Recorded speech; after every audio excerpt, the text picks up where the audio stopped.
साथियों नमस्कार। फिर से आपका स्वागत है बैंकिंग विद गौरव पर। और मैं फिर आपको बताऊंगा वन टाइम सेटलमेंट का थर्ड एपिसोड। ये मैं एपिसोड इसलिए बना रहा हूं क्योंकि एक एपिसोड में कुछ हो नहीं पाएगा, इसलिए जो लोग अभी जुड़ रहे हैं या मेरा ये वाला वीडियो देख रहे हैं तो कृपया करके एपिसोड 1 OTS पर और एपिसोड 2 और ये है थर्ड। जब आप 1, 2, 3 समझेंगे देखेंगे तभी आपको समझ में आएगा।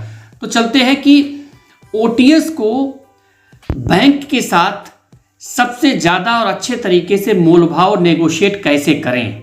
क्या वो हथकंडे हैं जो बैंक को आप दे सकते हो और दबाव बना सकते हो जिससे बैंक आपको ज़्यादा से ज़्यादा लाभ दे और जो आपके ऊपर कर्जा है वो कम से कम पैसा लेकर खाता बंद कर दे।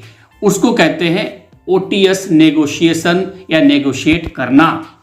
तो चलिए चलते हैं। मैंने पहले भी बोला था 2 एपिसोड में कि आप डिपेंड करता है सिचुएशन कि जिस बारोअर ने लोन लिया है क्या वो सिक्योर्ड लोन है। सिक्योर्ड लोन का मतलब है साथियों कि आपने क्या कोई अपनी चीज, प्लॉट, प्रॉपर्टी, मकान, दुकान कोई गिरवी रखी हुई है।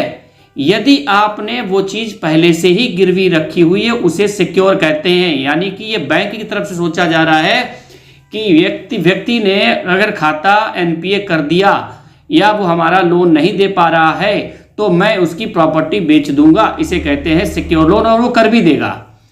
लेकिन OTS यहां पर भी कब एप्लीकेबल होगा, यानी कि अगर आपकी प्रॉपर्टी रखी है फिर भी OTS हो सकता है, लेकिन वो कब होगा? जब आपके कर्जे से प्रॉपर्टी की वैल्यू कम हो, यानी कि मार्केट वैल्यू की मैं बात कर रहा हूं। अगर आप मार्केट में बेचने जाएं तो वो कितने की हो जाएगी। यदि उससे भी कर्जे से कम प्रॉपर्टी की वैल्यू आ रही है तो बैंक मजबूर है उस प्रॉपर्टी को ना बेचने के लिए, इसलिए वो OTS कर सकता है। प्रॉपर्टी सिक्योर लोन में भी OTS होता है। दूसरा, जब भी मोल भाव, मैंने बात की है मोल भाव करने की, नेगोशिएशन करने की, नेगोशिएट करने की, तो नेगोशिएट करने के लिए आप बैंक का पहली बार में कोई भी ऑफर तत्काल एक्सेप्ट ना करें। फॉर एग्जाम्पल, अगर आपके ऊपर 12 लाख रुपए कर्जा हो गया है तो 12 लाख को बैंक कहता है 11.5 में बंद कर दूंगा, तो आप बिल्कुल मत मानिए। आप ऐसे ना कहिए कि मैं नहीं मानता। क्यों? आप बेईमान नहीं हैं, आपकी परिस्थितियों ने आपको बेईमान ठहरा दिया है बैंक की नज़र में, लेकिन आप हैं नहीं, आप बिल्कुल डिफाल्टर नहीं हैं। आपने जब लोन लिया था तो आपकी परिस्थिति अच्छी थी, ये बात बैंक भी जानता है, क्योंकि बैंक ने आपको आपके चेहरे पर लोन नहीं दिया। बैंक ने लोन जो दिया है साथियों वो आपके फाइनेंशियल्स, आपकी मजबूती, परिस्थितियां देखकर लोन दिया था। तो वो एहसान नहीं कर रहा है, ये आप दिमाग से निकाल दीजिए कि बैंक आपके ऊपर कोई एहसान किया था। बैंक ने कोई एहसान नहीं किया। बैंक ने अपने लोन से कई गुना प्रॉपर्टी आपकी रखी हुई है। और दूसरा, यदि उसने प्रॉपर्टी नहीं भी रखकर लोन दिया, जैसे कैश लोन, पर्सनल लोन और क्रेडिट कार्ड, इस टाइप के भी अनसिक्योर्ड लोन है, तब भी उसने कोई एहसान नहीं किया। कारण कि वो एक तो बिजनेसमैन है बैंक, उसने, आपकी सिविल स्कोर बहुत अच्छा था उस वक्त, आपकी सैलरी अच्छी थी, आपकी इनकम अच्छी थी, आपकी फाइनेंशियल्स बहुत अच्छे थे, उसकी रेपुटेशन आपकी अच्छी थी, आपको इसलिए उसने लोन दिया। इसलिए नहीं कि आप बहुत स्मार्ट है, हैंडसम है, लुकिंग अच्छी है आपकी, तो नहीं, लुक्स से कोई मतलब नहीं है, ना वो कोई रिलेटिव है ना कोई रिश्तेदार है। उसने आपको, आपकी परिस्थिति अच्छी थी इसलिए लोन दिया। अब आपकी परिस्थिति बदल गई है तो हम डिफॉल्ट कर गए। आपने कोई क्राइम नहीं किया, आप कोई जेल नहीं जाने वाले, ना आपके ऊपर कोई मुकदमा होगा। यदि मुकदमा होगा भी तो अदालत और कोर्ट भी ये कहेगी कि हाँ भाई आज की सिचुएशन नहीं है, तो आप दोनों लोग आपस में सेटल कर लो।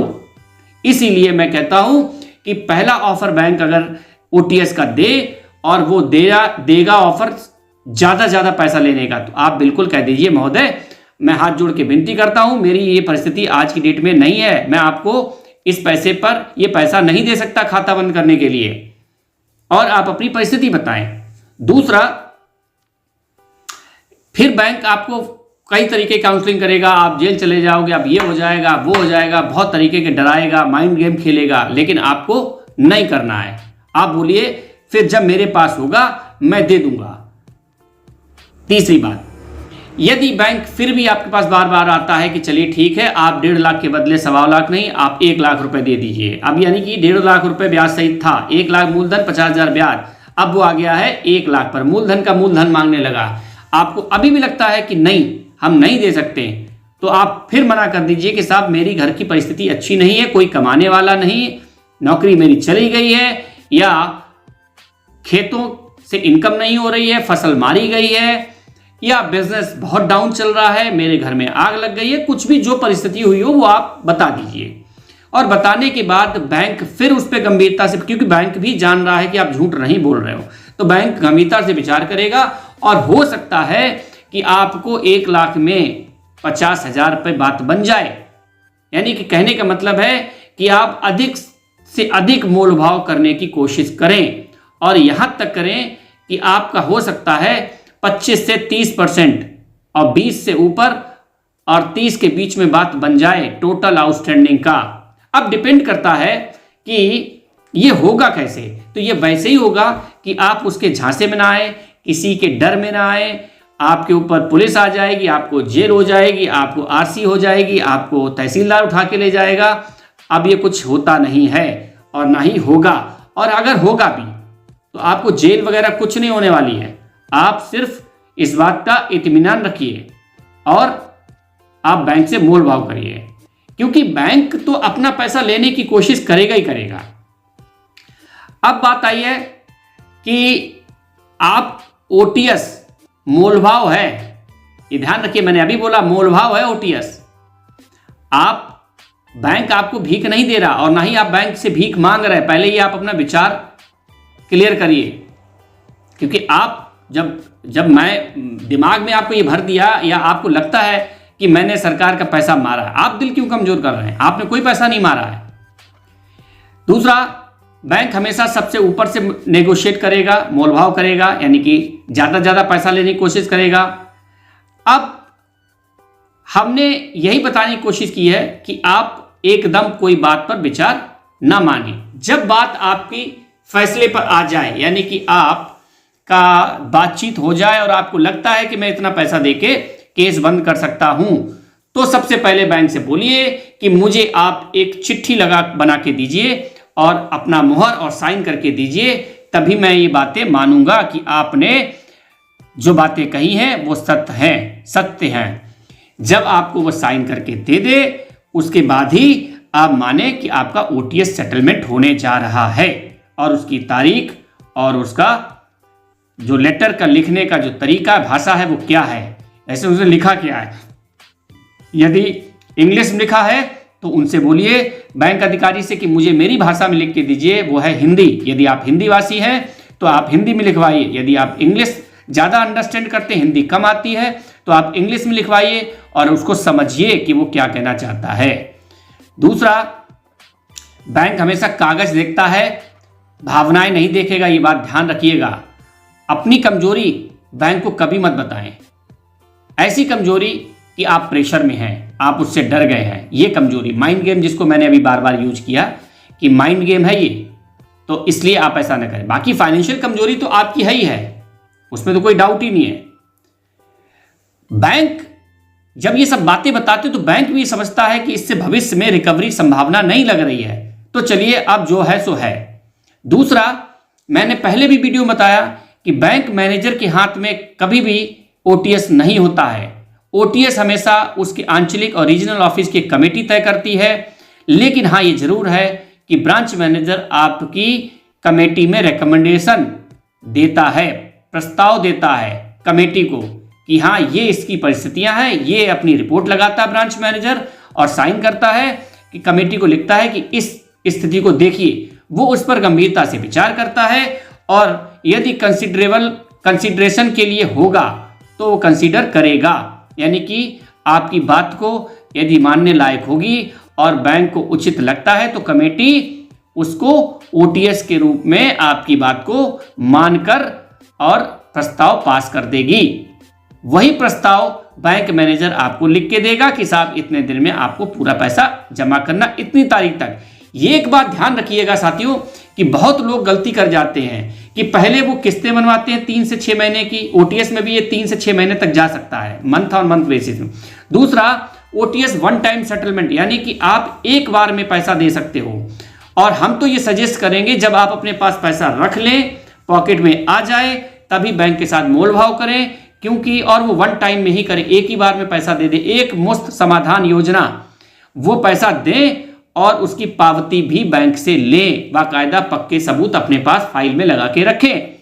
यदि आपने किस्तों में प्रस्ताव ले लिया और किस्त में एक दिन भी अगर पेमेंट डिले हो गया, लेट, तो आपका दिया हुआ सारी किस्तें, जो पैसा दिया है वो बेकार हो जाएगा और ओटीएस का जो एग्रीमेंट हुआ था वो निरस्त, कैंसिल हो जाएगा।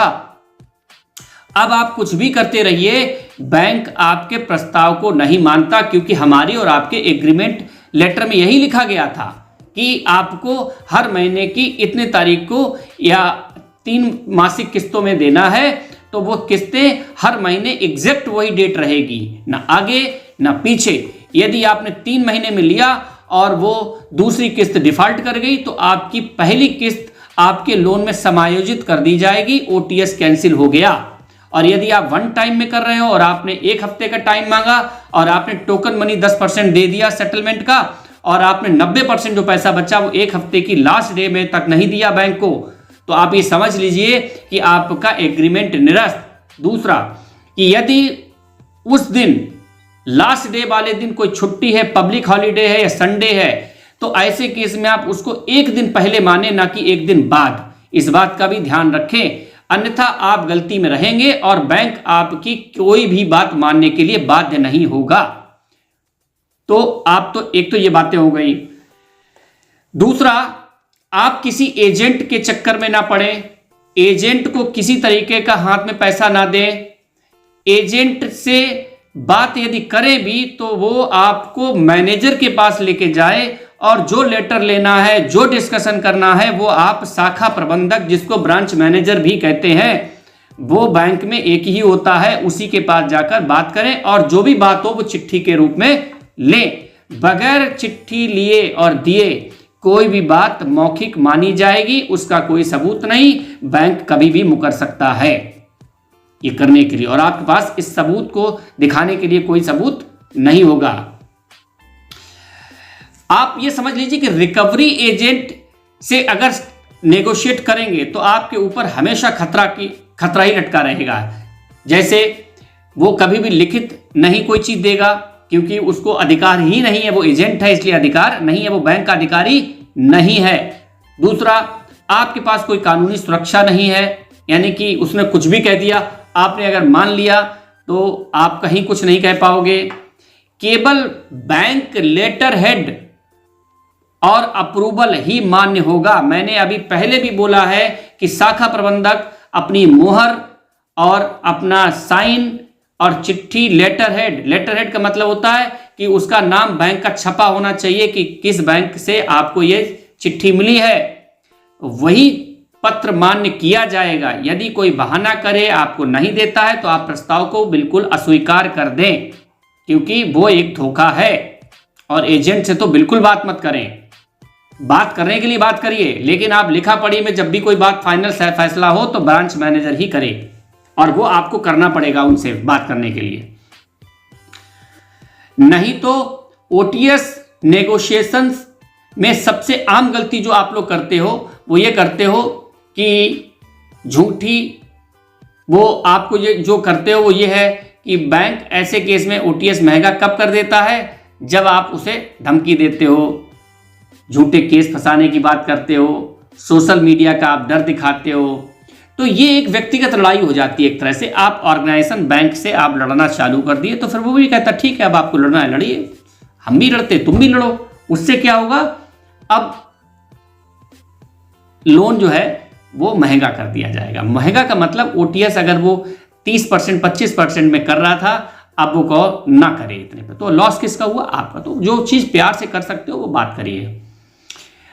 आपको बैंक में पहली ओटीएस कितनी बताई थी और आप कितना देना चाहते थे, इसको आप जल्दी से जल्दी हमारे कमेंट बॉक्स में बताएं, क्योंकि जब आप बताएंगे तो मैं आपको इसका जवाब भी दूंगा कि आपने क्या किया है, सही किया या गलत किया। ऐसे ही अच्छे अच्छे वीडियो और ओटीएस की और जानकारी लेने के लिए हमारे पहले वाले 2 चैनल भी देखें, और साथ में आगे ओटीएस पर 2-3 एपिसोड और बनेंगे, आप उनको भी देखते रहिए क्योंकि नॉलेज भी बढ़ाना जरूरी है। Thank you so much. फिर मिलते हैं नए एपिसोड में।